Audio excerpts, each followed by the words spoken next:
Muy bienvenido al lanzamiento del libro Salidas del laberinto capitalista, de crecimiento y post-extractivismo de los autores Alberto Acosta y Ulrich Brandt. Les damos la bienvenida desde la Facultad Latinoamericana de Ciencias Sociales, Flaxo, sede Ecuador. Aquí en la universidad trabajamos mucho construyendo conocimientos y saberes en el campo de las ciencias sociales, con énfasis en investigación crítica y creativa. Promovemos investigación en Flaxo con el fin, sobre todo, para enriquecer el área de docencia. Realizamos también espacios de debate, de reflexión, de presentación, de investigaciones. Realizamos eventos con instituciones aliadas, como hoy día con la Fundación Rosa Luxemburg, para justamente lograr también ese diálogo, esa reflexión con la comunidad, con la sociedad. Les damos la bienvenida aquí en Flaxo. Paso el micrófono a Karin Gappert, directora de la Fundación Rosa Luxemburg. Gracias, Anita. Gracias a la Flaxo por recibirnos. Gracias a ustedes por venir, por el interés. Por venir aquí al lanzamiento del libro Salidas del laberinto capitalista en Quito, de crecimiento y post-extractivismo. Esas dos propuestas de crecimiento y post-extractivismo son propuestas para aportar a un diálogo entre el norte y el sur, de cómo salir del laberinto capitalista. El libro nació en el marco del Grupo de Trabajo Permanente de Alternativas al Desarrollo de la Oficina Regional de la Fundación Rosa Luxemburg en Quito. Este grupo, desde el año 2011, aporta a la búsqueda de alternativas. Y Ulrich Brandt y Alberto Acosta, los dos autores del libro, tuvieron la idea en un viaje del grupo a Colombia de entrelazar dos propuestas que podrían aportar al diálogo sobre alternativas, una del norte y una desde el sur. Hoy tenemos el placer de presentar este esfuerzo creativo entre dos manos que nos puede inspirar en ver cómo cada lucha local, regional, nacional, tiene una influencia desde lo global y hacia lo global. Para ver cómo están conectadas las luchas, los esfuerzos en los países latinoamericanos con las luchas europeas y de otros continentes. Ayer vimos eso, sentimos eso en Cotacachi, en donde presentamos el libro por primera vez. Ayer, en medio de organizaciones indígenas, campesinas, de mujeres, ganaderos, estudiantes y el alcalde del municipio del gobierno autónomo descentralizado. Cotacachi es un territorio en disputa desde décadas con proyectos mineros y ayer nos presentaron cómo las mapas se están llenando cada mes más con concesiones mineras. Pero también presentaron las alternativas, las existentes, como la producción agroecológica de las y los campesinos y los proyectos encaminados por el municipio en la participación de todas las organizaciones allá. Hubo muchos comentarios hacia los autores que expresaban claramente cómo las luchas antimineras y las alternativas en Cotacachi son locales y globales a la vez. Es eso para que quisiéramos que sirva este libro. Para leerlo, para debatirlo, para criticarlo, para completarlo y sobre todo para que nos inspire a ver y percibir, analizar cómo se conectan las luchas en todas las partes del mundo, dónde se parecen, dónde se apoyan. Una vez más agradecemos al Alberto Acosta y al Ulrich Brandt para aportar eso con su libro.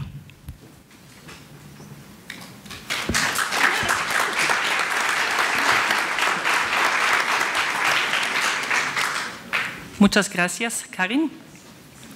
Quiero un poco solamente contarles cómo está organizada esa noche, este evento. Vamos a tener primero el comentario de las dos comentaristas, de Ivette Vallejo, de Flaxo, y de Christa Müller, que nos visita desde Alemania. Cada comentarista tiene 20 minutos y 5 minutos antes, para controlar el tiempo, le damos la tarjeta verde, no la roja, sino la verde, para que sepan que 5 minutos ya para terminar. Después invitamos a los dos autores, a Ulrich Brandt y a Alberto Costa, a referirse a su obra o a los comentarios, a una intervención de 15 minutos, y ahí, de la misma forma, 3 minutos antes de que se cumplen los 15 minutos, les pasamos la tarjeta verde para que se puedan preparar y ir terminando, y así controlamos el tiempo y llegamos no tan tarde al brindis. Pero antes del brindis, todavía vamos a invitar al público a debatir, que puedan hacer preguntas a los comentaristas o los autores. Y para eso nos hemos organizado con tarjetas. Tenemos ahí 3 personas que ayudan, no sé si pueden levantar la mano, Verónica, Matilde, Aida, que están con tarjetas blancas y van a repartir para que ustedes puedan apuntar sus preguntas y poder nosotros tener lo máximo de preguntas para poder atenderles también. Después de este debate, reflexión con el público, los que quieren van a recibir un ejemplar del libro a la salida y pasamos más allá para el brindis. Eso sería más o menos lo que tenemos preparado. Empezamos de una vez con la primera comentarista, Ivette Vallejo. Quiero presentarle con unas pocas frases. Ivette Vallejo tiene un PhD en Ciencias Sociales en Estudios Comparados sobre América Latina, de la Universidad de Brasilia. Es antropóloga social, tiene la maestría y licenciatura en esa área. Actualmente es profesora e investigadora del Departamento de Desarrollo, Ambiente y Territorio, y sus temas de cátedra e investigación tornan alrededor de la ecología política, conflictos socioambientales, dinámicas territoriales y transformaciones socioculturales, relación pueblos indígenas, Estado, género y ambiente, desigualdades socioecológicas. Recientes publicaciones abordan el neoextractivismo y conflictos socioambientales en Ecuador, ecologías políticas de la diferencia en lugares del circuito petrolero. También cosmopolíticas y etnopolítica de mujeres indígenas frente al extractivismo petrolero están en los temas de investigación de Ivette Vallejo. Adelante. Bueno, buenas noches o buenas tardes. Voy a hacer algunos comentarios. A mí me habían pedido que sobre todo me detuviera en un análisis sobre las relaciones de género, cómo aparecen, las intersecciones entre género, etnicidad, en las formas de exclusión que genera tanto el extractivismo como el neoextractivismo, ¿no? Y un poco sumergirme en el texto buscando qué lecturas hay al respecto, ¿no? Entonces, primero quisiera felicitarles a los 2 autores, a Alberto Acosta y a Ulrich Brandt, por este ejercicio que, como ya se dijo al inicio, busca un diálogo norte-sur globales a través de estos 2 conceptos medulares, pero que también involucran 2 propuestas, la del decrecimiento y la del post-extractivismo. El decrecimiento como una propuesta que tiene lugar y emerge sobre todo en la realidad europea, y el post-extractivismo como una propuesta que no solo viene de la academia, sino que viene de las luchas, de las movilizaciones que se dan en los sures globales y que se han dado sobre todo en América Latina, ¿no? Frente a una profundización extractiva que se ha vivenciado en las últimas décadas, tanto en gobiernos de corte neoliberal como en gobiernos denominados o llamados así progresistas. Entonces, el texto aborda estos 2 conceptos que, como dicen los autores, encarnan propuestas frente a una crisis que es una crisis económica, financiera, ecológica, pero algo que me interesa mucho, lo que apuestan los autores es que es a la vez una crisis cultural, es una crisis civilizatoria, ¿no? Entonces, no solo es económica, y estos dos conceptos de crecimiento y post-extractivismo los tenemos que mirar no solo desde debates desde lo económico, desde la economía, sino también desde cómo se configuran subjetividades, cómo se configura la cultura, ¿no? Estos dos conceptos, formulados desde el norte global y post-extractivismo desde América Latina, si bien no son sinónimos, son dos caras, como dicen, de una misma cuestión, ¿no? Esto nos remite a todo este debate, esta discusión que había en algún momento entre desarrollo y subdesarrollo como dos caras de una misma moneda, ¿no?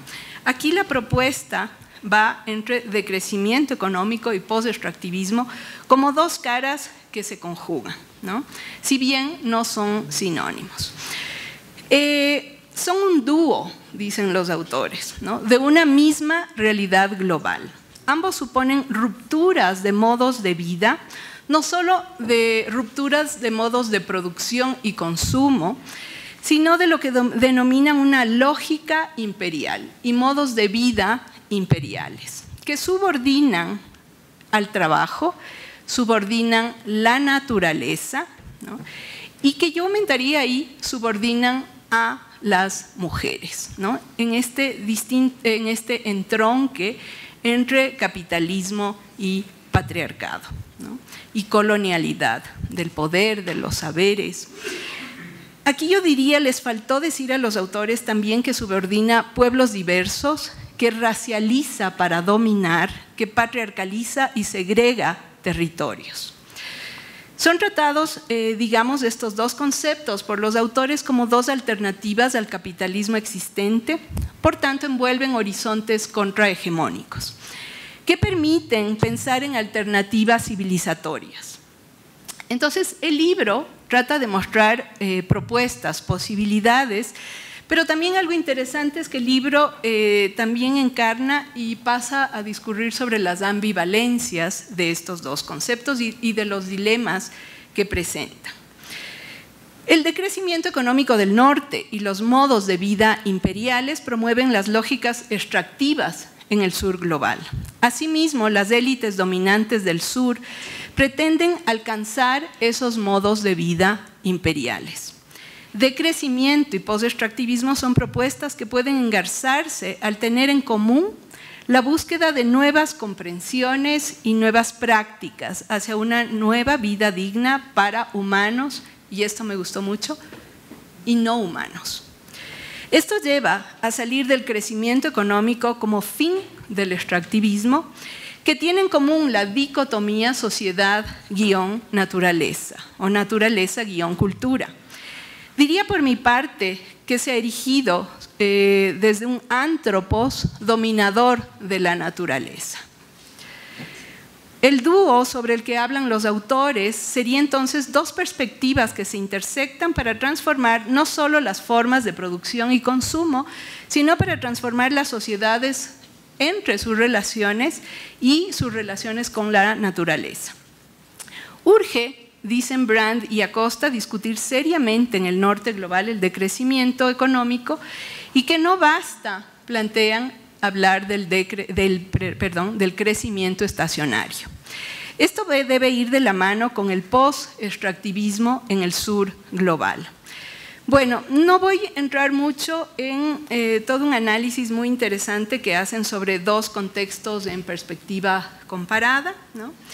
Algunos elementos, ¿no? Nos hablan de cuáles son las problemáticas de ambas regiones, de Latinoamérica y de Europa, sobre todo con relación a Latinoamérica, ¿no?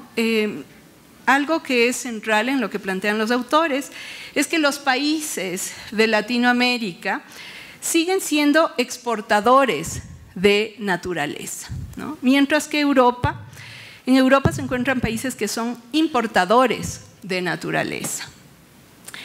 En Latinoamérica hay una dependencia de las exportaciones, hay una vigencia de acumulación primario exportadora que tiene un cuño colonial, ¿no? Pero que ha seguido cumpliendo su función Latinoamérica de surtidora en la división internacional del trabajo. Condición asimétrica asignada hace siglos. Emergieron en la última década o más de gobiernos denominados progresistas que se presentaron como alternativas al neoliberalismo, pero se transformaron en una suerte, entre comillas, de neoliberalismo transgénico. Si bien se fortaleció el Estado, se impuso una profundización de los extractivismos a niveles mayores inclusive que en gobiernos neoliberales. La legitimidad de los gobiernos progresistas estuvo ligada a políticas redistributivas que ampliaron el consumo de nichos de segmentos de población. El aumento de precios de los productos primarios a nivel mundial generó incentivos, obviamente, para ampliar ese extractivismo. Se exacerbó la dependencia, no se permitió la diversificación productiva, tampoco los encadenamientos dinámicos, ¿no? Seguimos teniendo economías de enclave y territorios extractivos aislados del resto de la economía. Sobre todo, en el extractivismo pervive una concepción reduccionista de la naturaleza que minimiza las complejidades de las redes biofísicas naturales y se simplifica la naturaleza como recursos naturales, disponibles para la mercantilización creciente de la naturaleza, habiendo una perversa financiarización de esta, ¿no? Otros elementos que el neoextractivismo ha predominado en toda la región desde el 2000 como una versión contemporánea del extractivismo viejo, de viejo cuño. En el caso, en cambio, de Europa, ¿no? Con esta característica fuerte de importadores de naturaleza, las políticas de austeridad desde el 2008 pasaron a predominar. Se habla de que ha habido una derechización de la política interna. Ha ocurrido en los últimos años un desmontaje del estado de bienestar socialdemócrata. El peso de la crisis financiera y bancaria pesó sobre sectores asalariados, jubilados y segmentos más pobres, sobre todo en el sur mediterráneo, Portugal, España y Grecia, ¿no? El problema en Europa, señalan los autores, es el libre movimiento del capital, que permite a actores financieros actuar en contra de cualquier gobierno de izquierda, prima la desindustrialización de ciertas regiones y la superindustrialización de otras, provocando desigualdad. Bueno, algo interesante también es la alusión que se hace sobre lo que sería la crisis global, la crisis ecológica, problemáticas relacionadas con el cambio climático, ¿no? Y el poco avance, por ejemplo, que se logró en la COP21 de París sobre cambio climático, que más bien ha llevado a una mayor mercantilización y cosificación de la naturaleza, una especie de expansión al capital, del capital al infinito, ¿no? Se ha apuntalado más bien crecimiento ilimitado, ¿no? Y este robustecimiento de propuestas que tienen que ver con este nuevo Green, el nuevo Green Deal, ¿no? Que simplemente sigue sosteniendo el crecimiento económico, ¿no? No se habló, por ejemplo, en la COP21 sobre la deuda, no solo climática, sino deuda ecológica, dicen los autores, ¿no? Que tiene el norte global con relación al sur, ¿no? No se aceptaron responsabilidades pasadas. En definitiva, no se cuestionó el crecimiento económico, ¿no? Entonces, ¿cuáles son los debates ahí importantes que me parecen, ¿no? Que el decrecimiento, si bien ha tenido lugar en Europa y que cuestiona la expansión ad infinitum del capital, sobre todo cuestiona la globalización capitalista que fomenta un modo de vida imperial, ¿no? Prácticas, formas de producción y consumo, y que es lo que ha acelerado la crisis ecológica, con brechas sociales.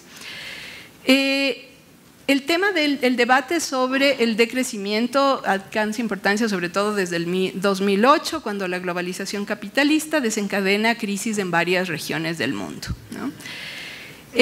Bueno, ¿qué es lo que entienden en sí por estos modos de vida imperiales, ¿no? Han sido parte en un recorrido histórico de la colonización del siglo XVI, del sistema capitalista mundial del XIX, pero que antes se limitaba solo a clases altas, pero que ahora este modo de vida o estos modos de vida imperial impregnan también los deseos de las clases medias, ¿no? No solo en el norte global, sino también en el sur global. Empuja el modo de vida imperial a más consumo, a más crecimiento económico, ¿no? Asegurando de forma ilimitada, digamos, intereses del capital, ¿no? Pero ¿esto qué significa con respecto a la naturaleza, ¿no? Seguir pensando que la naturaleza o que no hay límites para el crecimiento, como si no hubieran límites biofísicos del crecimiento económico, ¿no? Y se apuntala obviamente la explotación a gran escala de recursos naturales fósiles como el carbón y el petróleo. Bueno, algo importante es que el decrecimiento sería sinónimo del poscrecimiento o desistimiento del crecimiento. No basta las soluciones de mercado verdes, no basta el Green New Deal, dicen los autores, ni las propuestas eco-keynesianas de un crecimiento económico cualitativo y selectivo, ni tampoco las aproximaciones del ecosocialismo, porque no confrontan el utilitarismo ni están cuestionando las bases que alimentan el crecimiento económico ilimitado, ¿no? Entonces, el decrecimiento, sin embargo, tiene algunas ambivalencias, ¿no? Hay ambivalencias entre proyectos concretos y lograr una visión social más integral. Algo que señalan Acosta y Brandt es que hay una desatención todavía a temas de dominación social y sobre la naturaleza. No se ha tratado a profundidad debates sobre vida digna, ¿no? No se trata, dicen, solo de producir menos, sino producir para vivir bien, ¿no? Entonces, sí se enfatiza en cambiar la visión de necesidades infinitas, ya que estas no son, digamos, estas son constantes, lo que cambia son sus satisfactores. No es suficiente la desmonetarización de la economía, hay que transformar esferas sociopolíticas. El decrecimiento no es la meta, sino una consecuencia de objetivos de calidad social y medioambiental. No basta, dicen, un crecimiento estacionario, se requiere decrecimiento, desacelerar cambiando la economía. Esto implica transformaciones socioecológicas, cambios profundos de imaginarios en las relaciones de poder, cambios en los patrones de consumo y distribución. Okay. Sobre el post-extractivismo, ¿no? Se plantea que es de corte colonial, se ha enquistado en América Latina, configurando también las subjetividades, ¿no? Y esto nos lleva mucho a estos análisis que hacen, por ejemplo, Horacio Machado, en el sentido de cómo el extractivismo, el neoextractivismo pasa también a estar inmerso en nuestras subjetividades. Esto que decía Machado de esta mineralización de las subjetividades, ¿no? Que ocurre en países exportadores de minerales, o podríamos decir la petrolización de las subjetividades en países exportadores de petróleo, ¿no? Configurando una especie de ADN extractivista en sus sociedades, ¿no? Entonces, la propuesta del post-extractivismo, que me parece muy interesante que acogen los autores, que es una propuesta que se plasma en las luchas cotidianas de movimientos campesinos, indígenas y demás en defensa de sus territorios frente al expolio que implica el extractivismo, ¿no? Bueno, algo importante también es que tanto el decrecimiento como el post-extractivismo comparten una profunda crítica al capitalismo, en especial en su fase neoliberal. El problema de fondo es el enraizamiento de las visiones y prácticas de progreso, desarrollo y crecimiento. Ahora, reconocen los autores que el post-extractivismo se nutre de propuestas, de vivencias y prácticas de vida comunitaria, de modos diversos de vida, ¿no? Sin ánimo, dicen, a caer en idealizaciones. ¿Cuáles son las proyecciones? En el norte global decrece, frenando o deteniendo sus procesos de acumulación. Con seguridad disminuirán sus requerimientos de productos primarios, en especial de materias primas del sur. Si el norte decrece, frenando sus procesos de acumulación, entonces esto obligaría a los países del sur global a plantearse un proceso post-extractivista. Lo mismo sería interesante, digo yo, si se postulara en el sentido inverso, ¿no? Si el sur no proveyera de estos productos primarios al norte global, si se negaran los países a hacer el depósito de las excrescencias de los procesos de crecimiento voraz del norte, la pregunta es si se podría obligar al norte global a decrecer. ¿Podría entonces el post-extractivismo del sur estimular al norte al decrecimiento, haciéndole reflexionar sobre la necesidad de transformaciones más profundas? En definitiva, no hay un ganar-ganar, dicen los autores, si se mantiene el crecimiento económico a un ritmo ilimitado. Después los autores nos llevan y van encauzando este encuentro entre decrecimiento y post-extractivismo para llegar a la propuesta del buen vivir, ¿no? De Cuño, Summa Causae y Summa Camaña.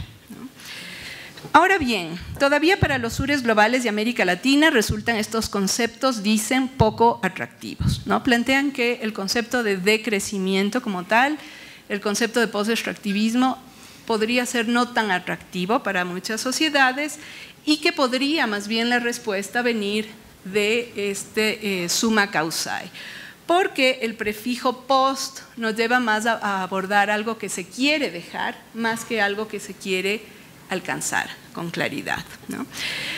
El buen vivir, el vivir bien, promovería otras prácticas, reciprocidad, minca, randi-randi, etcétera, otras lógicas, por ejemplo, presentes en pueblos indígenas andinos o de otros pueblos, suponen el cuidado de otros seres vivos, la reproducción de la vida. Ambos y otros más posibles implican nuevos paradigmas de vida, que podrían ser mucho más completos e integrales que estos postulados del decrecimiento y del post-extractivismo. Me pregunto, sin embargo, al respecto, si no habrá una atracción mayor de actores que buscan posiciones alternativas en el norte hacia el Summa Causae y el Summa Camaña. ¿No hay más una apertura para escuchar y hablar del Summa Causae y Summa Camaña, vivir bien o buen vivir, en ciertos sectores alternativos del norte? ¿Cuántos sectores sociales de estratos medios y altos de América Latina se han sintonizado con estos conceptos de Summa Camaña y Summa Causae? Es una cuestión que me parece que habría que debatir, ¿no?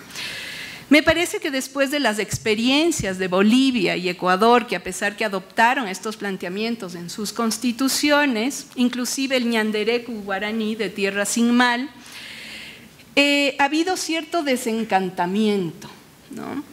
Por el vaciamiento de sentido y la manipulación desde la institucionalidad de los estados. Estoy hablando de los gobiernos, entre comillas, progresistas de Evo Morales y Correa, ¿no?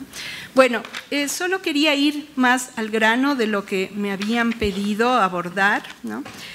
Y que tiene que ver más con cómo habría estas formas, digamos, aspectos abordados, que lo abordan los autores, pero que faltaría profundizar aún más, ¿no?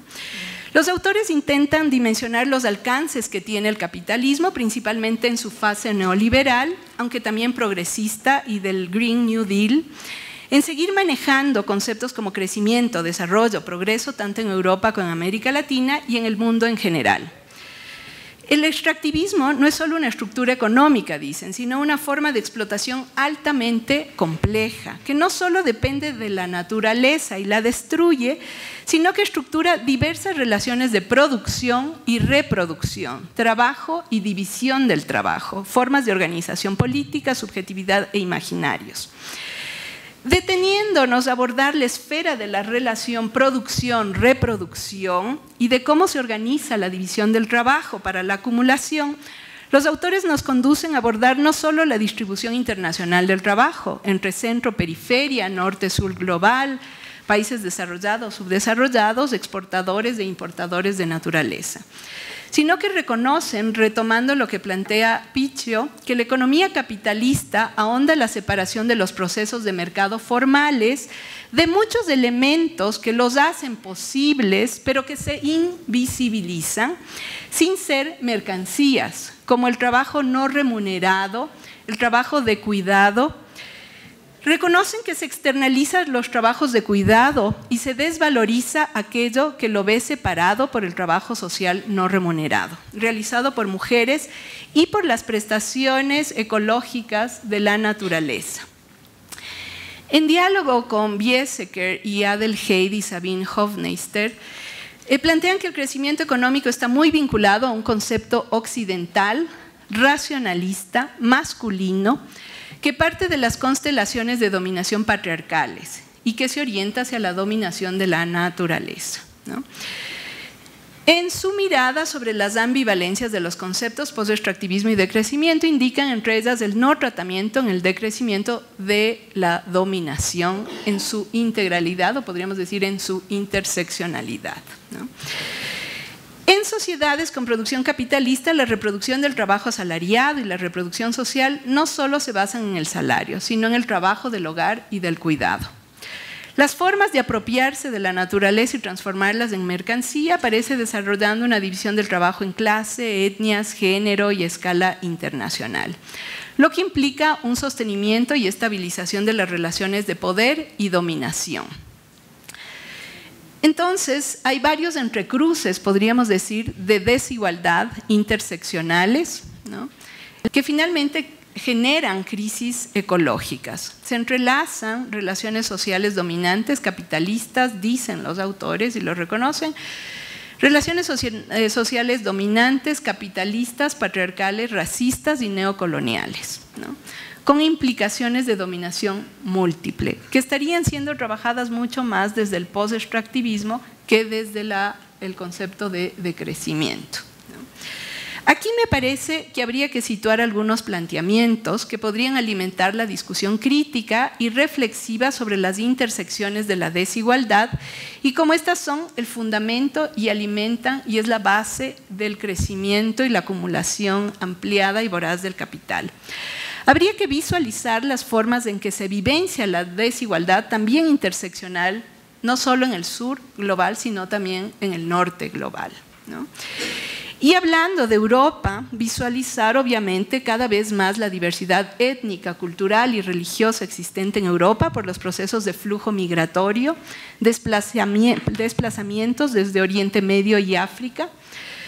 También como resultado de procesos de desterritorialización por parte de gobiernos autoritarios y represivos, afincados también en el modo de vida imperial. Ya termino. En sus distintas versiones. En América Latina habrá que profundizar en cómo desde planteamientos, y eso me parece importante que podría nutrir también el debate, en América Latina habría que profundizar en cómo desde planteamientos como los feminismos comunitarios, ¿no?, donde hay voces muy interesantes de algunas feministas indígenas de Bolivia, de Guatemala, mapuches de Chile, y otros feminismos comunitarios, feminismos decoloniales, y desde el ambientalismo feminista, de otros locus más allá de América Latina, se estaría tejiendo miradas críticas tanto al capitalismo como a este vínculo y entronque entre distintas formas de patriarcado, capitalismo, que finalmente alimentan y sustentan el crecimiento económico ilimitado, ¿no? Desde los feminismos comunitarios, por ejemplo, hay una mirada atenta a la defensa que hacen las mujeres de sus cuerpos territorio como base para la defensa de sus territorios que abrigan y reproducen la vida de hombres, mujeres y otros seres no humanos. Este entronque patriarcal es el que tendría que irse también dilucidando, ¿no? Este entronque que hablan también muchas feministas comunitarias, que no solo empieza desde las formas de colonialidad del poder, sino posiblemente también otras formas de patriarcado preexistentes. Bueno, Como otros modelos que me parece interesante abordar, sería, por ejemplo, propuestas, además del summa causae, las propuestas que emergen desde la Amazonía profunda, como la propuesta del Causac Sacha o selva viviente, selva viva, que es una propuesta que se va posicionando desde los pueblos quichuas de Pastaza, en conjunción con otros, y en el que las voces también de mujeres indígenas está siendo posicionada más fuertemente, ¿no? Y que nos hablan también de propuestas frente a la crisis ecológica global, frente al cambio climático, y que permite buscar nuevas formas de relacionalidad entre humanos y no humanos. Gracias.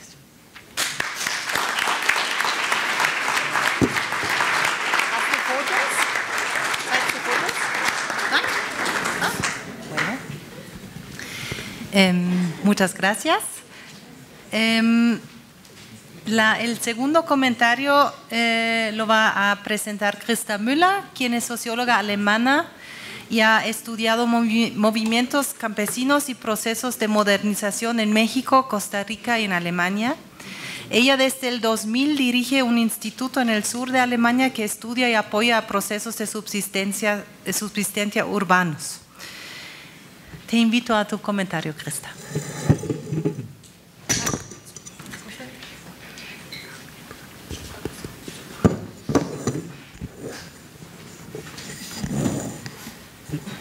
Muchas gracias primero a la colega Vallejo por su comentario muy complejo y ya muy profundo que me ayuda un poco a argumentar.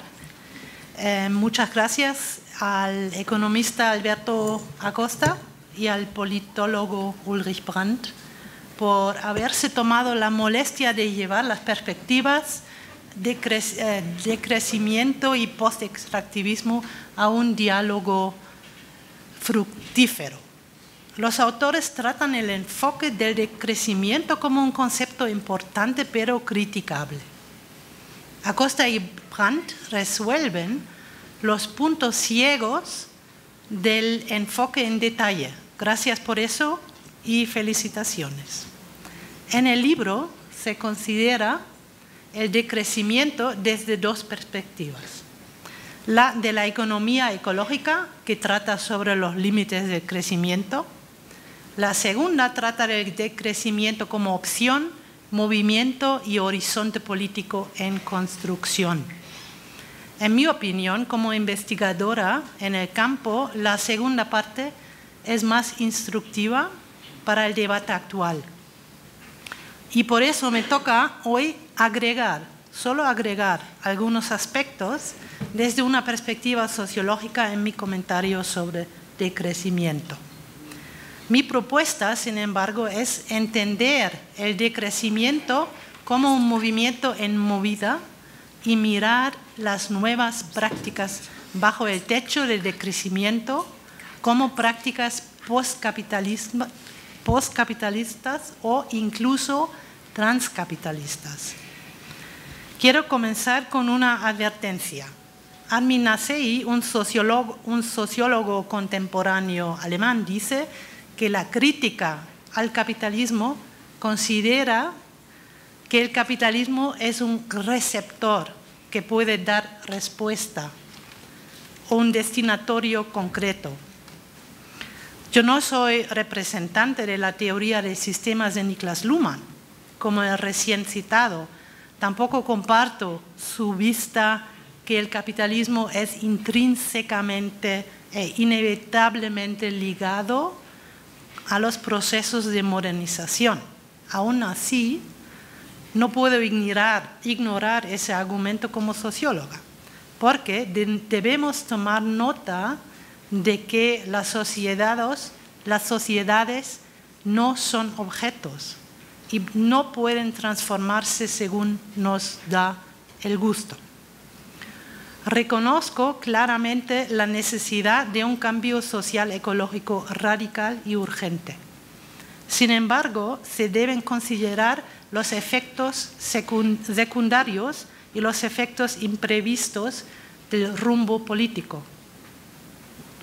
Eso es tanto más cierto cuanto mayor es la complejidad y la apertura de las sociedades. Y aquí he llegado a mi punto central. Más que las generaciones políticas anteriores, el aún joven movimiento de decrecimiento en Europa, pero también aquí, entiende bien que es mejor no ponerse en simple oposición a las circunstancias del presente, sino que subversivamente subvertirlas y con eso tal vez transformarlas pragmáticamente y productivamente. Ellos experimentan con soluciones a pequeña escala para reusar lo que ya existe, para la producción de alimentos y energía, pero también con diseños y tecnologías accesibles para todos.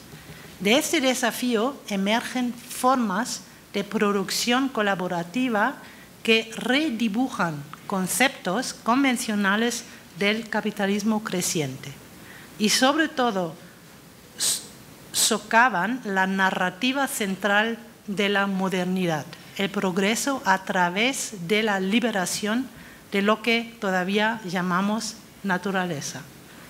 Ivette ya ha hablado de eso con la colega Sabine Hofmeister. El movimiento experimenta y no se detiene mucho con la crítica. Esta actitud es resultado de una comprensión de la complejidad de las sociedades modernas que son difíciles de maniobrar. La intervención es invasiva y no empieza con el sistema, sino concretamente con lo que hay. En vez de oponerse o salirse del sistema, los actores jóvenes escogen el enfoque constructivo de moverse en un campo manejable. Y es allí donde intentan probar alternativas durables que luego pueden ser imitados por otros. Acosta y Brandt critican de que los problemas de poder y de dominación no se abordan en el concepto del decrecimiento. Y tienen razón con respecto a autores como Herman Daly. Pero no es cierto si se aplica al movimiento de decrecimiento. Ellos son absolutamente críticos con las formas contemporáneas de dominación. Sin embargo, de una nueva manera. El movimiento intenta quedarse capaz de obrar, intenta más bien inventar y probar conexiones parcialmente autónomas.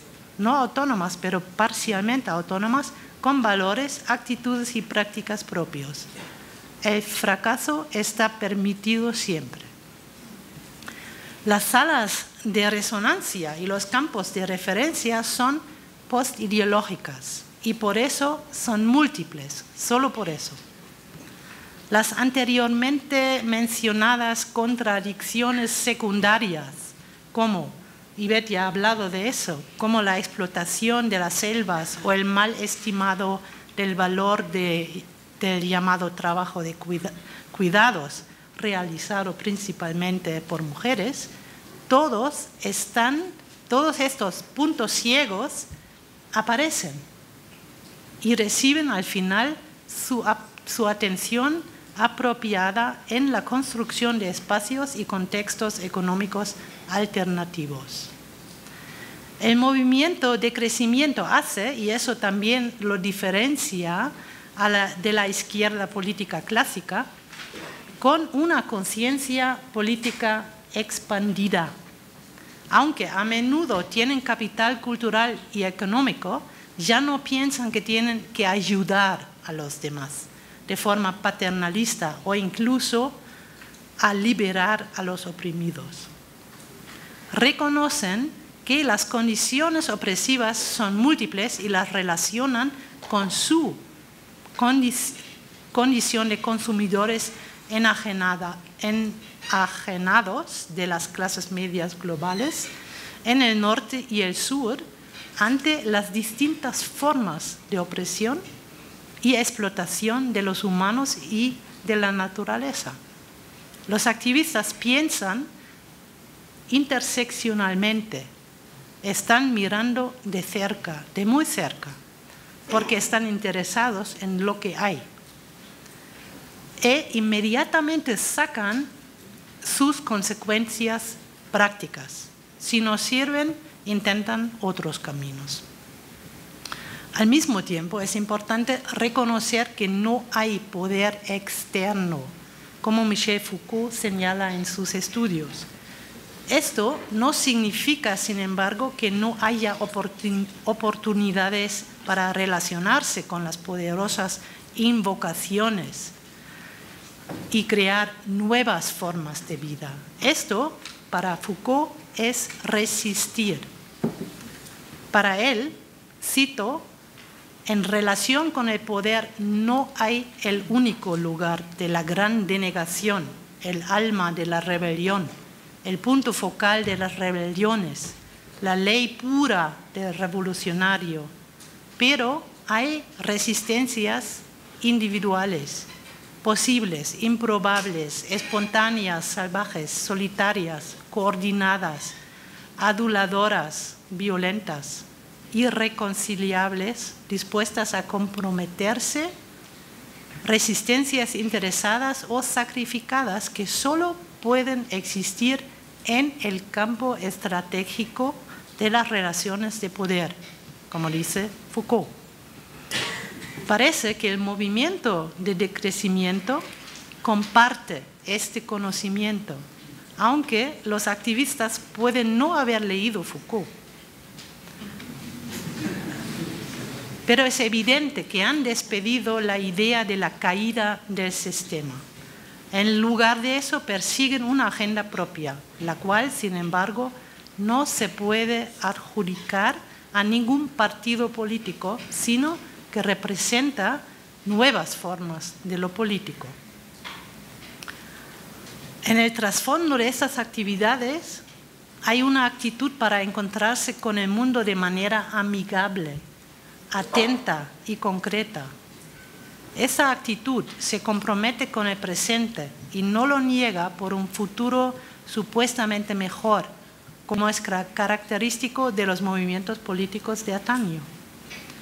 En la lógica capitalista consumista, basada en el crecimiento económico, no hay espacio para eso. No hay espacio para arreglar y sanar cosas y relaciones rotas. En este sentido, esas actividades se contraponen a la lógica consumista de tirar y comprar nuevo, todo. Quien no tiene dinero no participa. Claro que no es fácil hacer un pronóstico del futuro de los nuevos movimientos. Vemos aparecer una diversidad creciente de movidas y acciones pequeñas, flexibles, puntuales, para ciertas ocasiones y causas. Dejan detrás de sí un rastro espacial, ya que actúan en lugares y espacios específicos y así los cambian y transforman. Los actores desilusionados de la nación y el Estado empiezan concretamente con su ciudad, con su barrio y su situación de vida. Su actuar se dirige a un público de la sociedad civil que ya no quiere esperar que las grandes soluciones vengan de arriba.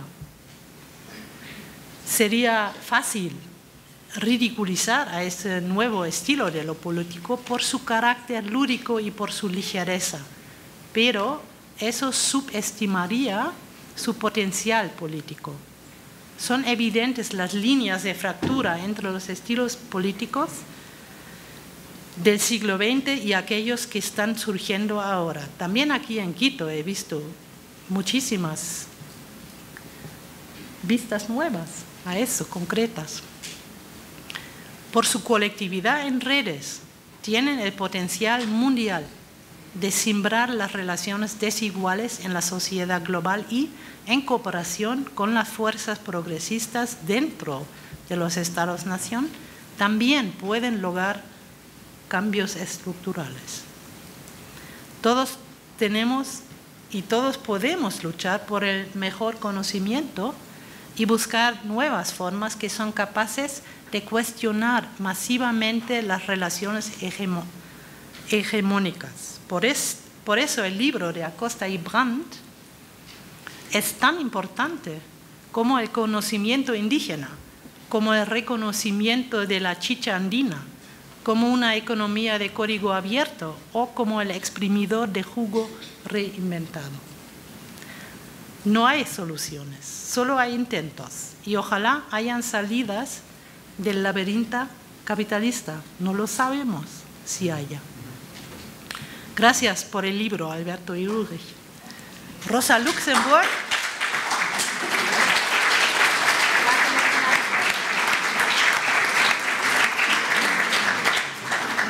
Gracias por el libro. Rosa Luxemburg, la amadora de las flores y de la igualdad, estaría orgullosa de ustedes.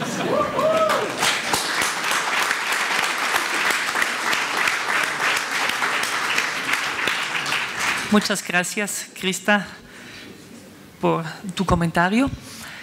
Quiero pedirles, los que están ahí atrás, muy atrás, aquí adelante hay todavía uno que otro asiento y también se pueden sentar aquí en las gradas para que estén más cómodos.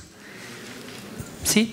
Y también quiero recordar que tenemos a 3 personas que están ayudando con las tarjetas. Si alguien dice que yo quiero preguntar eso, pero eso quiero preguntarle a Yvette Vallejo, eso quiero preguntar a Krista Müller, pero después a los autores también, al Ulrich Brandt, al Alberto Costa, pongan por favor sus preguntas y pongan en la tarjeta también a quién va la pregunta.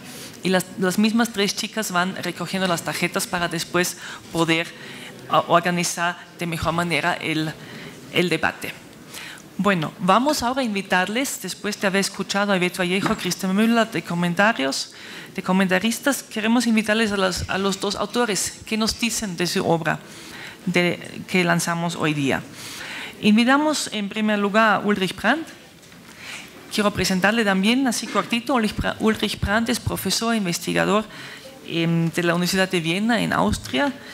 Él es miembro del Comité de Expertos del Parlamento Alemán sobre Crecimiento, Bienestar y Calidad de Vida y también es miembro del Consejo Asesor Científico ATTAC en Alemania y miembro de la Fundación Rosa Luxemburg.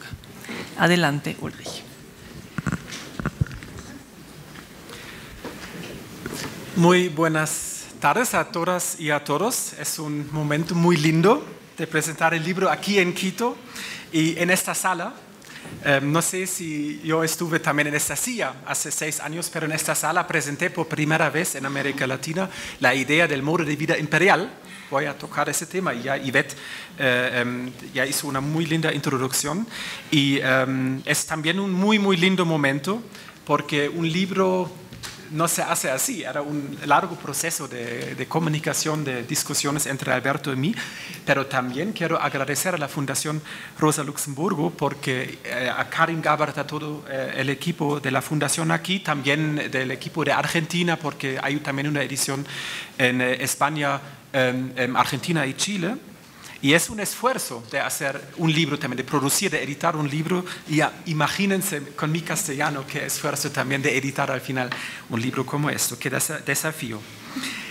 El libro surge, ya escuchamos varias veces de 2 discusiones. Yo diríamos que las 2 discusiones más radicales, más interesantes, las propuestas en Europa, en América Latina, de crecimiento y post-extractivismo. Y yo quiero también agradecer al grupo de trabajo permanente de la fundación que existe desde el año 2011, porque hay un aporte muy importante y muchos están aquí en la sala, miembros de este grupo.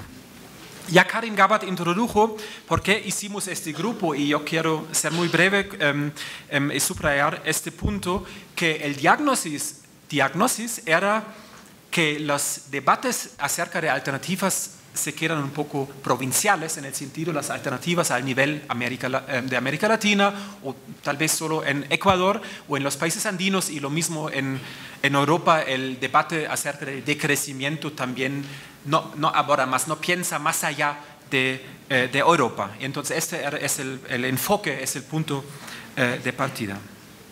Y vale la pena, no solo vale la pena, es necesario de pensar más allá, porque si queremos cambiar las sociedades en América Latina a sociedades postcapitalistas, hay que referirse, hay que cambiar las relaciones muy poderosas del mercado mundial, de las exportaciones y estas cosas. El capitalismo global está muy vinculado, tienen sus redes, están ahora en Davos y saben qué hacer, cómo desarrollar sus diagnósticos, cómo desarrollar las estrategias, y la propuesta nuestra es también en las alternativas mismas tenemos que desarrollar un horizonte global y emancipatorio, que no significa que ahora todos sabemos qué está pasando en el mundo, en otros lugares, pero tener en nuestros análisis, pero también en nuestras acciones políticas, en nuestras críticas, pensar qué está pasando en otras partes del mundo y cómo podemos desarrollar horizontes comunes. Hay una diferencia interesante en el libro que no vamos a contarles, porque tienen que leer el libro. Una diferencia interesante acerca del uso del término neoextractivismo y el extractivismo. Pero quiero mencionar, y después voy a enfatizar algunos aspectos del muro de vida imperial de manera muy corta, porque Ivette ya lo hizo muy lindo. El libro no es solo un libro acerca de las alternativas. El libro tiene también un análisis bastante extendido, claro, es un libro de menos de 200 páginas, que no es tan grande, pero tenemos un análisis muy intenso de los contextos históricos en Europa, las políticas de la austeridad, la profundización del neoliberalismo, la polarización dentro de Europa, Grecia, España, Portugal por un lado, Alemania, Austria, Holanda por otro lado, y por supuesto aquí, no tengo que de explicarlo, el extractivismo, el neoextractivismo. Entonces el libro aborda el contexto porque el argumento es: las alternativas tienen que vincularse con lo que está pasando, digamos, ¿no?, al otro lado, cómo estamos relacionados a las estructuras de poder que ya mencionaban Krista y Ivette. Entonces, voy a desarrollar brevemente el concepto modo de vida imperial como un aspecto de nuestro análisis del contexto, después subrayar algunos aspectos del decrecimiento, pero ya era presentado, y si me queda tiempo ya quiero responder brevemente quiero complementar más bien brevemente a dos aspectos de Ivette, la crisis civilizatoria, y de Krista, de esta cuestión de considerar, de tomar muy en serio las experiencias concretas. El modo de vida imperial es un aspecto porque, a pesar de la crisis del año 2008, el capitalismo afirmó su hegemonía. El capitalismo, ya escuchamos con Foucault, con otros, está dentro de las subjetividades y está dentro de las acciones, de las vidas cotidianas de la gente en el norte global. Claro, de la gente no existe la gente, son clases patriarcales, son sociedades patriarcales de clase, rasificados y de otras maneras, pero nosotros argumentamos que hay una estructura que se globaliza, pero que se inscribe en las vidas cotidianas, que significa como nudo que en la vida cotidiana la gente en el norte global tiene acceso, normalmente inconscientemente, a los recursos baratos del sur global y de la mano de obra del sur global. Es la idea principal del muro de vida imperial. Y esto está también invisibilizado. La gente no piensa si está en un supermercado comprando cosas o el nuevo celular o qué sé yo, cuáles son las condiciones de producción de Foxconn en China, en Taiwán, de producir un celular. O si alguien come carne que es soja transgénica de Argentina, de Brasil, de producir esta carne, y etcétera, el petróleo de Ecuador, etcétera, etcétera. Entonces, para cualquier horizonte emancipatorio tenemos que cambiar no solo, importante, las relaciones de producción, los modos de producción, pero también los modos de vida, que son modos de vida imperiales. Es una idea. Y es una cosa bastante complicada de hacerlo. El libro que ahora publicamos, un libro en alemán, ojalá que podamos traducirlo al castellano, hay una muy buena repercusión porque obviamente tocamos un punto muy interesante acerca de los debates de las alternativas. Por supuesto, tiene que ver con los intereses económicos, el poder estatal y todas estas cosas, pero también es esta cotidianidad que hay que cambiar, estas subjetividades, estos deseos de crecer, de tener más.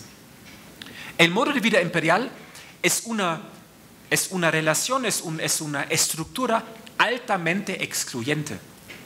No podemos generalizar en el mundo el modo de vida imperial. Alberto probablemente nos da esta cifra, que si todos viven en condiciones que el norteamericano, por promedio necesitamos más de 3 planetas.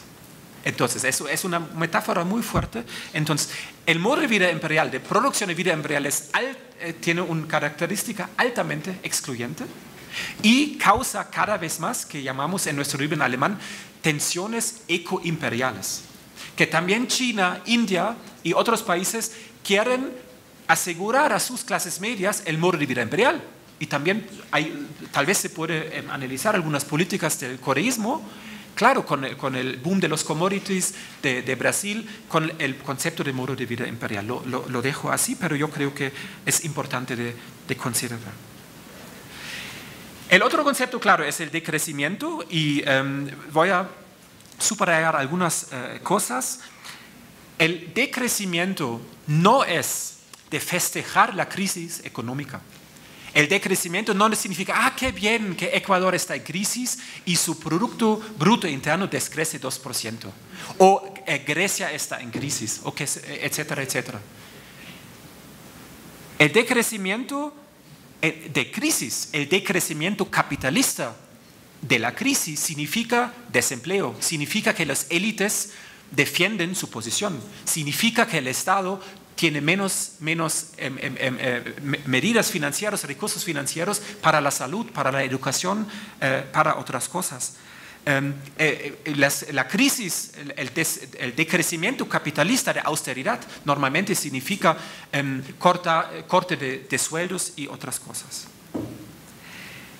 El decrecimiento como proyecto emancipatorio significa de deshacernos en un proceso muy conflictivo y muy difícil, de deshacernos que nuestras sociedades están organizadas en gran parte por el crecimiento o el imperativo capitalista del crecimiento.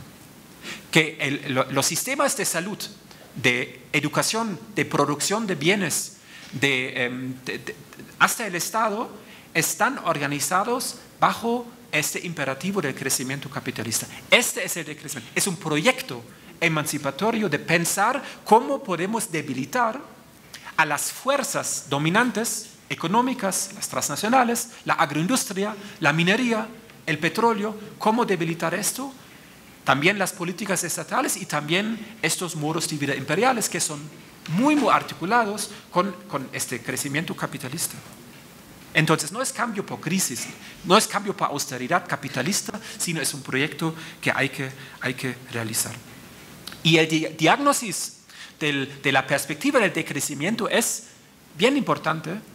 La orientación tan fuerte en el crecimiento capitalista, que de mi lectura en 2008, 2009, 2010, había 3 demandas centrales de la política económica en Europa. Y las 3 demandas centrales eran crecimiento, crecimiento, crecimiento. Pero el crecimiento hoy en día causa inestabilidad. Ahora ven en Ecuador, ven en Venezuela, ¿qué está pasando si una economía está vinculada tanto al crecimiento capitalista? Causa, porque baja la demanda, bajan los precios, causa estas crisis feroces en los países de exportación de productos primarios, pero también en Europa. Tal vez escucharon qué está pasando con la industria automotriz. Tenemos el escándalo de emisiones, tenemos ahora este escándalo que hizo Mercedes-Benz y Volkswagen en los Estados Unidos en estos intentos de medir a las emisiones. Pero la crisis de la industria automotriz no viene por eso. La crisis de la industria automotriz viene por el anuncio del gobierno chino de cambiar la automovilización de China a coches con motor eléctrico. Y la industria alemana no está dispuesta a hacerlo. Yo soy amigo de un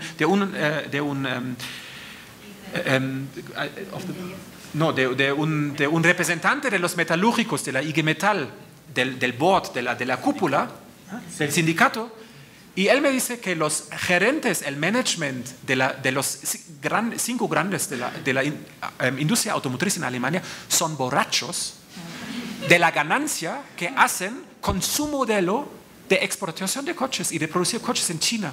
Pero son irresponsables porque no quieren ver qué está pasando, que su modelo de crecimiento está en crisis porque el gobierno de China dice no queremos más estos modelos de los motores tradicionales, sino queremos motores eléctricos, y la industria alemana no está dispuesta hasta ahora de hacerlo. Entonces, este es el decrecimiento capitalista, porque es la irresponsabilidad de los gerentes, como aquí en Ecuador. No me meto en esos debates internos, pero si todos dicen ahora con el petróleo y tal vez con la minería vamos a mantener nuestro modelo de desarrollo, es irresponsable, porque ustedes saben mucho mejor que yo que en 10, 15 años se acaba el petróleo. ¿Qué va a hacer con la minería, estas cosas?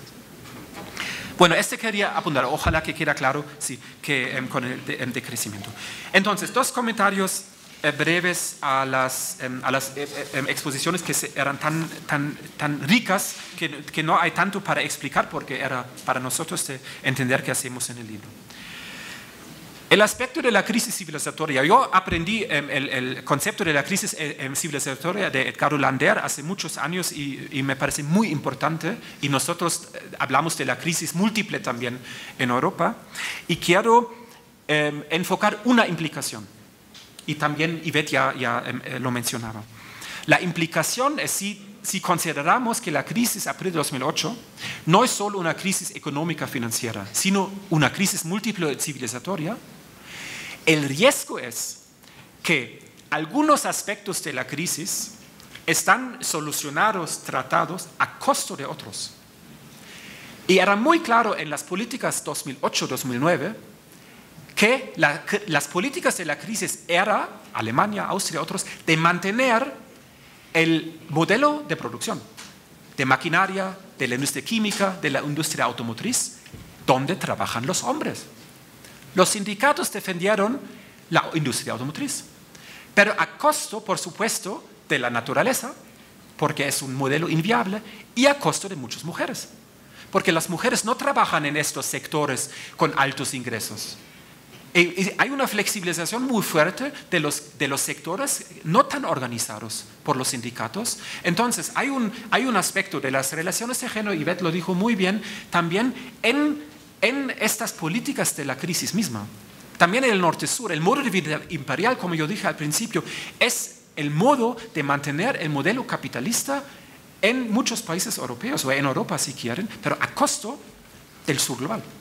Sí, entonces yo creo que la crisis civilizatoria es un concepto que nos abre de entender los ritmos muy desiguales, mucho de poder, que se soluciona algunos aspectos de la crisis a costo de otros. Y son cuestiones de poder, de dominación, de hegemonía. Y por último, para quedarme en mi tiempo, quisiera tomar un tiempo de Krista, que estoy muy de acuerdo, y lo argumentamos también en el libro, y muchas alternativas empiezan de manera muy concreta. Y hay muchísimos ejemplos. En Cotacachi nos quedamos muy impresionados qué está pasando allá. Pero yo creo, y argumentamos también en el libro, que necesitamos formas, y también publicamos del grupo permanente de trabajo este libro, Cómo transformar. Tenemos que pensar muy bien cómo damos continuidad a los logros emancipatorios. Porque hay siempre el otro lado. Y hay siempre el peligro que el capital también se come estas alternativas y se convierte, los startups se convierten en un ámbito de ganancia, de acumulación de capital. Y la pregunta es, ¿cuáles son los mecanismos de asegurar, de dar continuidad a estos logros? Y la respuesta tradicional, lo hablamos hoy en el desayuno, la respuesta tradicional es el Estado. Pero el Estado es algo muy complicado. Entonces, yo quisiera terminar, no está tan claro en el libro, pero tenemos algunas reflexiones, que el Estado ni es solo la instancia del capital, ni es solo algo neutro que hace las reglas y todo anda bien o mal, sino el Estado mismo es una relación social y es un terreno de lucha. Y que yo aprendí ayer en Cotacachi, que obviamente en esta región se da muy en serio que necesitamos movimientos sociales, necesitamos las alternativas económicas concretas locales, necesitamos que frenar la dinámica del capital por la minería y por otras cosas, pero también hay que disputar al Estado. Y yo creo, estamos aquí en la Flaxo, en un ámbito académico, yo creo que vale la pena de pensar qué significa de poner el Estado como estructura muy poderosa, muy vinculada con el capitalismo, pero también tomar en serio que es un terreno de lucha. Bueno, muchas gracias por la atención.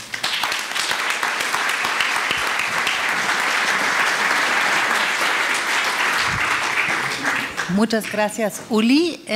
Ya escuchamos 3 intervenciones. Yo creo que debe haber preguntas. Entonces, otra vez, invito a poner las preguntas para que ya podríamos ver en qué dirección quieren ir con su debate o sus preguntas. Entonces, sería lindo apuntarlas y traerlas aquí a la mesa. Aquí están 3 mujeres que están repartiendo las tarjetas y que están recoleccionando las preguntas, por favor. Porque no puede ser que no haya preguntas después de estas 3 intervenciones tan interesantes. Viene la 4ª intervención del coautor del libro, Alberto Acosta, muy conocido, economista ecuatoriano, ex ministro de Energía y Minas, ex presidente de la Asamblea Constituyente, ex candidato a la presidencia de la República, ex profesor de la Flaxo, ya termino con todo lo ex. Además es autor de numerosas publicaciones y actualmente es profesor visitante, como él dice, en el Imperio de la Universidad Florida en Gainesville. Te invito a tu comentario, Alberto. Muy buenas noches. Empiezo en primer lugar agradeciéndoles a todas las personas aquí presentes. Su presencia y su participación nos anima. Un libro tiene que recibir el respaldo de quienes lo leen, de quienes lo critican. No pretendo defender el libro ya está escrito y tiene que defenderse solo. Lo que sí creo es que el libro tendría que abrir la puerta al debate y al diálogo. Y eso nos ayuda el trabajo que hace la Fundación Rosa Luxemburgo.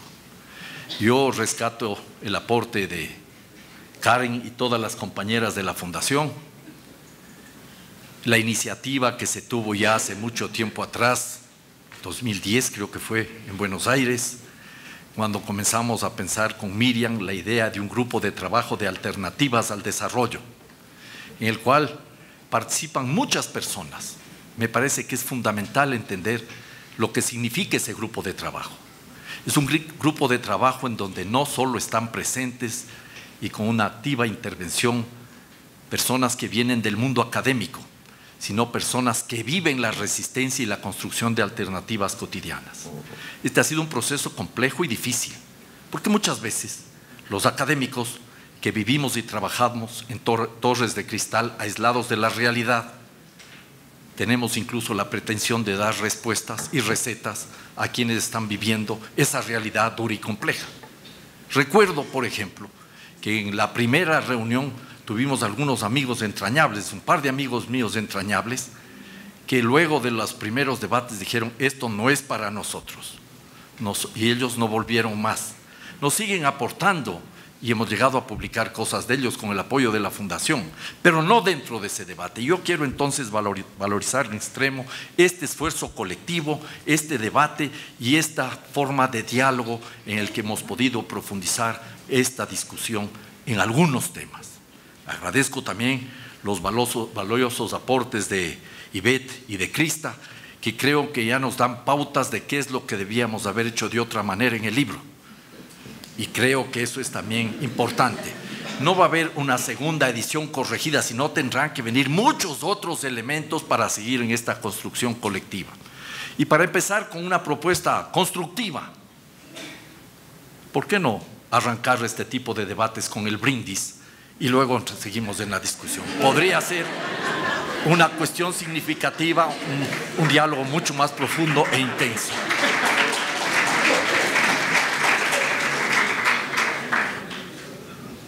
Algo se dijo aquí que me parece importante. La discusión de estos dos conceptos horizonte, postcrecimiento o decrecimiento y postextractivismo, surge en un ambiente de crisis, un ámbito de crisis. ¿Pero qué es la crisis? ¿De qué crisis hablamos?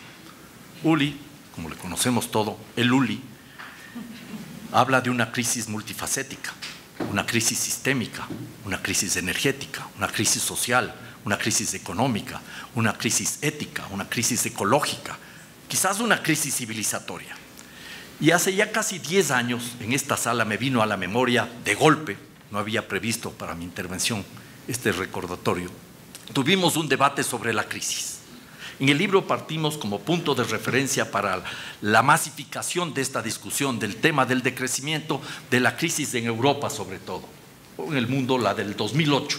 Y aquí a fines del año 2008, cuando yo me reintegré a la Flaxo luego de una etapa en la que ya se ha mencionado a través de los ex, ¿qué es lo que hice? Entonces tuvimos un debate. Habló una compañera economista que rescató los problemas de la crisis desde la lectura de género. Muy interesante aporte. Habló un economista, un compañero español que hablaba de la crisis de los problemas europeos. Y me tocaba hablar a mí, yo planteaba también esta crisis multifacética y presentaba un par de números, un par de frases de Stiglitz y trataba de darle un poco más de contenido. Y la cuarta persona que intervenía acá era Bolívar Echeverría, el brillante filósofo ecuatoriano. Y él me dejó sin piso, porque dijo la crisis no es desde el año 2008, la crisis ya tiene más de 200 años. El capitalismo genera crisis, vive y nutre de las crisis.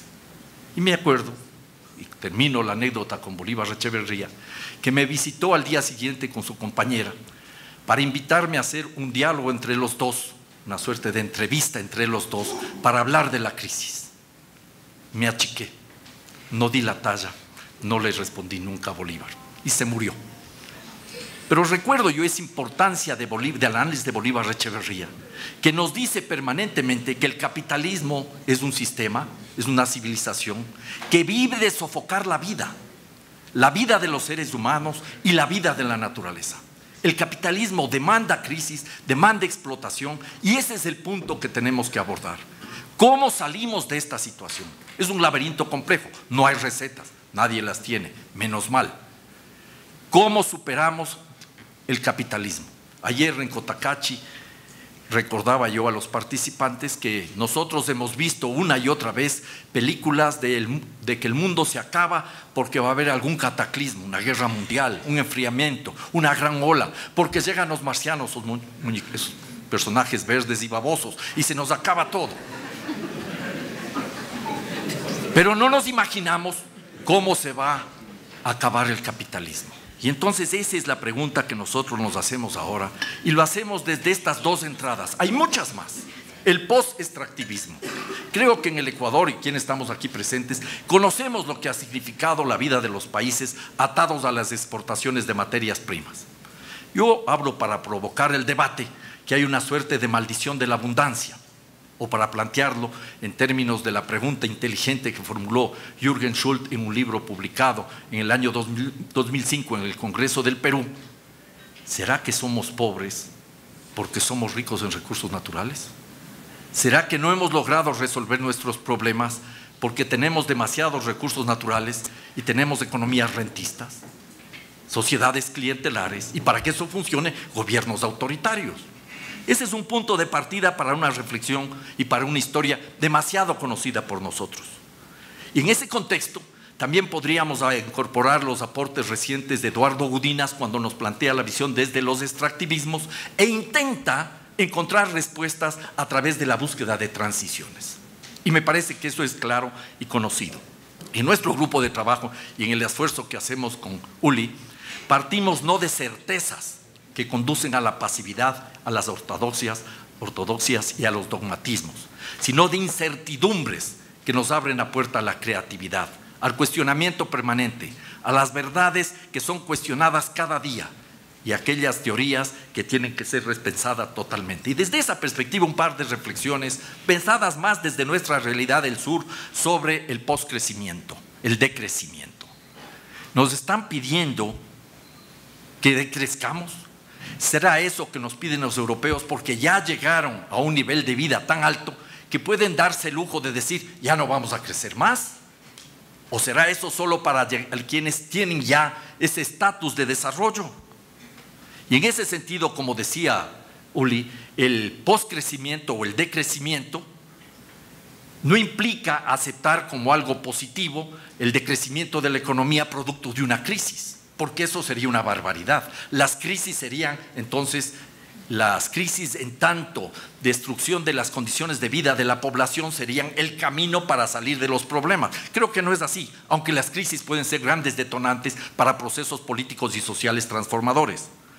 Creo que es importantísimo imaginarnos el decrecimiento no solo desde la economía, sino desde la sociedad. Se requieren otro tipo de sociedades, otro tipo de manejos políticos para poder procesar las ideas del crecimiento. Y aquí les invitaría a leer los aportes tan interesantes, tan profundos de un mexicano, Enrique Leff, que dice, sí, hay que decrecer, pero no se trata de desmontar las cosas abruptamente, sino de ir transformándolas de una manera paulatina.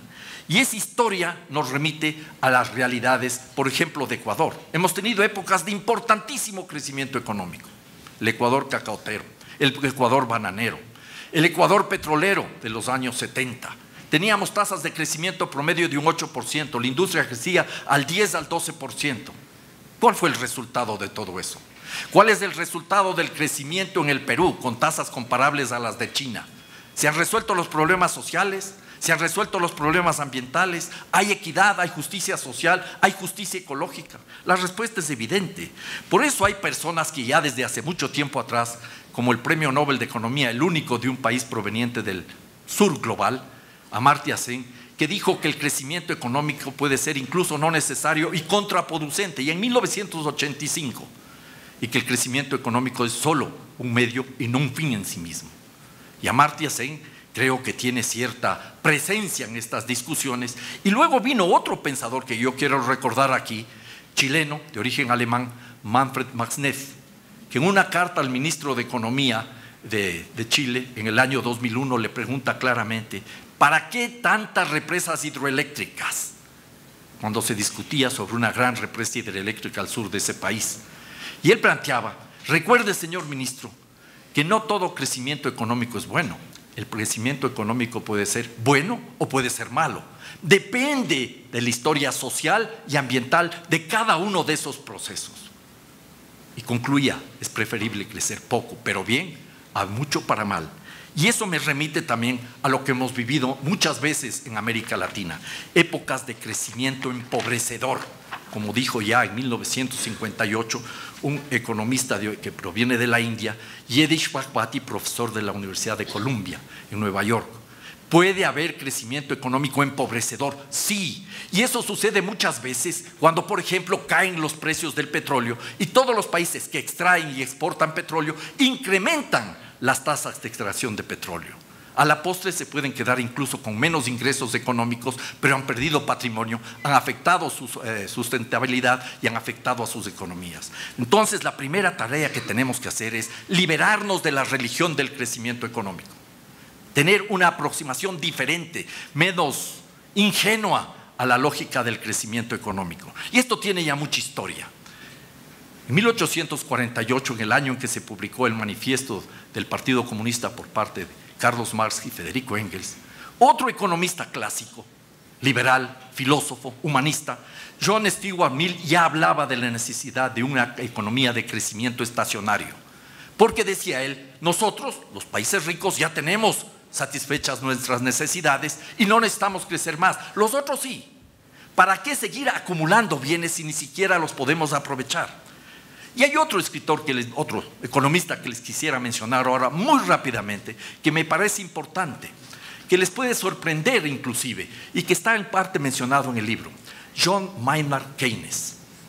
en una célebre intervención de él en el Trinity College en Dublín en 1932, cuando habla de la autosuficiencia nacional, un artículo que creo que se publicó por primera vez en español en la revista Ecuador Debate, que dirige Paco Ron, que nunca había sido publicado en español y que era difícil inclusive de encontrar en inglés. Él dice, refiriéndose al crecimiento y a lo que sería el desarrollo, que esto no es una tarea de improvisar y de hacerlo de noche a la mañana. Hay que permitir que el proceso permita que la planta vaya evolucionando en una dirección que quiera la sociedad sin atropellar las bases y las raíces de la sociedad, la cultura. Y él termina también haciendo una valoración del mercado interno y no del mercado internacional. Y dice que en el mercado internacional está muy bien que funcione el turismo, los conocimientos, pero no las finanzas. Y que la producción tiene que ser local y no solo la producción que viene de afuera. En ese sentido estamos confrontando una realidad muy cierta. Ha habido crecimiento económico, pero no se ha resuelto el tema de la inequidad social. Un par de cifras. El año pasado hubo una enorme acumulación a nivel mundial. Y 1% de la población mundial, 33 millones de personas, se benefició del 82% del crecimiento económico. Y la mitad del planeta, 3.600 millones de personas, no se beneficiaron. El 10% más pobre incluso perdió. Esa es la lógica. Crece la economía y los grupos acomodados siempre logran una mayor tajada. Adentellada se disputa el excedente. Y entonces tenemos un problema político. También podríamos hablar del crecimiento económico frente a los temas ambientales. Uli planteó ya una cifra que a mí es fundamental. Si todos queremos vivir como quienes están consumiendo y produciendo en los Estados Unidos, necesitamos 3.4 planetas. Si todos quieren vivir como están viviendo en Alemania, necesitamos 2.6 planetas. Eso es insostenible. Tenemos que bajarnos de esa ilusión de tratar de parecernos a los que nos dominan y nos imponen su lógica perversa, el modo imperial de vida. Ese es un punto para mí fundamental. Y no podemos tampoco dejar de lado que incluso los países considerados como desarrollados no han resuelto los problemas de equidad social. Podría darles una cantidad de cifras de muchos de estos países, pero una me parece fundamental. En Alemania, el país que sirve de ejemplo en Europa y para muchas partes del mundo, un país que es considerado con mucha razón muy equitativo, el 21% de la niñez menos de 5 años vive permanentemente en situación de pobreza. Y un 9% adicional entra y sale permanentemente de la pobreza. Un país que nos sirve de ejemplo. Y luego tenemos un tema que no quisiera tampoco dejar de lado. Aquí se dijo, y Crista lo dijo muy bien, que quien no tiene dinero no participa. Yo ampliaría. Incluso quien tiene dinero no participa del beneficio de ese dinero, lo que sería la felicidad.